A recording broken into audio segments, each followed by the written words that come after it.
In Episode 8, D-Man is forced to fight Bicet. "Man, you ain't even strong enough to kill me, and even if you was, we would have to fight," D-Man said before punching Bicet so fast and hard that it looked like his body disappeared and reappeared somewhere else on the planet. The Zoes were very startled with great shock. "Did he just attack?" questioned Pankyuk. "That was significantly fast," commented Wafer with nonchalant. "Let me go find this nigga," D-Man said before flying to Bicet's location. "Follow him," insisted Pankyuk with panic and anger before all the Zoes flew after the human hero. Elsewhere on Nubra, Bicet slowly opened his blue eyes in a painful daze to find himself laying in a crater in the middle of nowhere. He couldn't believe how fast and hard D-Man hit him. He thought he was dead for a moment. That's how powerful the punch was. Suddenly, Bicet saw D-Man flying from the distance, followed by every Zoe that was at his castle.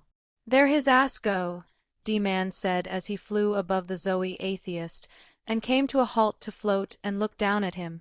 "Since you ain't evil, it ain't too late to squash the—" D-Man was cut off by Bicet, who quickly formed a dark blue orb of light in his hands and threw it on the heroic gangsta. With that being done, D-Man was engulfed by a strange dark blue glow that put his body in a paused state where he couldn't move a single muscle until the Zoe atheist shot up and crash-landed his elbow into the side of D-Man's neck with full power. The blow was supposed to decapitate D-Man, but it had no effect on him as he immediately responded to the attack by punching a surprised Bicet in the face, making the Zoe atheist feel like his face bones were broken while his head snapped back, and he tried to kick the heroic gangster, swinging out his long leg. However, D-Man dodged his kick by leaning backwards as far as he could before the tall Zoe man started throwing multiple punches at D-Man 1,000 times faster than the speed of light, while the heroic gangster kept skillfully swatting his purple fists away quicker than he punched. D-Man then countered all of his punches with a quick two-piece combo that connected hard with the Zoe atheist's face, sending him flying 10 yards back. D-Man quickly powered up and charged over to Bicet, who quickly recovered, and struck him with another orb of dark blue light that he quickly released from his purple hands. Just like before, D-Man was consumed by a dark blue glow as his body froze in a flying position, unable to move. The Zoe atheist zoomed over to D-Man and delivered a powerful double axe handle to his back, sending the human fighter flying from the sky. D-Man landed on the ground feet first, forming a small crater underneath him while Bicet flew down to him with a punch, but he sidestepped it and landed a devastating kick to Bicet's temple, launching him far away. D-Man caught up to the purple alien and started quickly punching at him left and right with blinding speed like a boxer, while Bicet blocked with his forearms up in front of himself until D-Man leaped up and kneed him in the chin so hard that blue blood flew from his mouth as his body went shooting further away. D-Man quickly teleported behind Bicet, who instantly spun around and released yet another dark blue orb of light that hit D-Man and made him become frozen in place like a statue. Wasting no time, Bicet landed 5 punches on D-Man and blasted him away with a blue wave of ki. The blast exploded and made a giant crater in the ground where D-Man stood after the smoke faded. Bicet, Pankyuk, Wafer, and the unknown Zoes were all shocked when they saw that the blast did nothing to the human hero. Bicet flew to the crater his blast made and landed in front of it to face D-Man. "How could that attack cause no damage to you? It was a direct hit."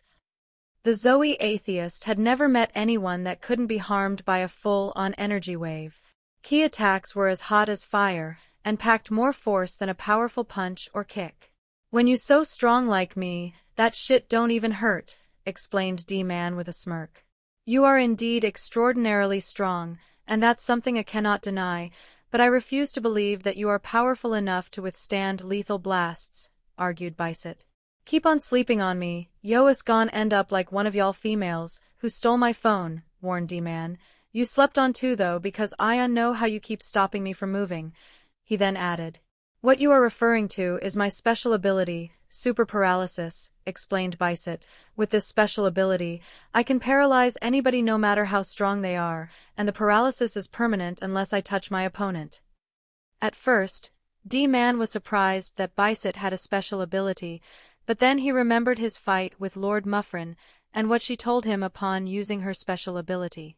Each Zoe is born with a special ability. D-Man grinned like he had some tricks up his sleeves. So all I gotta do is avoid getting hit by them blue base you keep throwing, and I'm straight. What?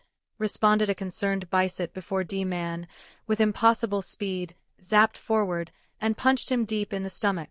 The Zoe atheist doubled over in pain, but quickly tried to retaliate by forming a dark sphere of blue light, and throwing it at the human hybrid to paralyze him, but this time, D-Man sidestepped the attack, and sent a haymaker to Bicep's face, knocking him 100 yards away. Flying forward, D-Man caught up to the tall Zoe man, who threw a super-fast punch, but D-Man quickly dodged it by cocking his head, so Bicep tried to paralyze him again, throwing a dark blue orb of light at him. However, D-Man dodged that as well by ducking before swinging out his left leg to kick the lanky Zoe atheist. Bicep dodged D-Man's short leg as fast as he could by teleporting in the sky, only for D-Man to teleport there before him, and Falcon punched the Zoe man back down. Bicep landed on one knee so hard that the ground shook while D-Man propelled a green energy ball down at him. Bicep quickly fired a blue energy ball of his own to stop D-Man's blast that destroyed his own blast, and hit him, blasting the Zoe atheist away. Bicep cried out in agony, and struggled to move the green energy ball off of his stomach, but fortunately, he managed to do so, tossing the key attack aside while D-Man caught up to him with a punch that Bicep blocked, and threw a punch of his own. D-Man dodged his purple fist at the same time Bicep quickly used his other hand to throw a dark blue orb of light at D-Man, but the heroic gangster was fast enough to dodge the paralysis attack by leaping up sending a side knee to Bicep's jaw. With that being done, the Zoe atheist went hurtling far away while D-Man followed his body, flying next to him while D-Man brought his fists together, and blasted Bicep right out of the sky with a blue wave of energy. Pancake, Wafer, and the rest of the Zoe quickly flew out of the way as the energy wave blasted Bicep's body to the ground and caused a massive explosion. When the smoke faded away, Bicep was now laying on his back in pain as the Zoe atheist looked like he had just been jumped by 8 triple galaxy busters while the sleeves of his robe was missing, and it looked like he was wearing a very long ripped-up tank top. Bicep weakly opened his blue eyes to dwell on his defeat. To be fucking continued.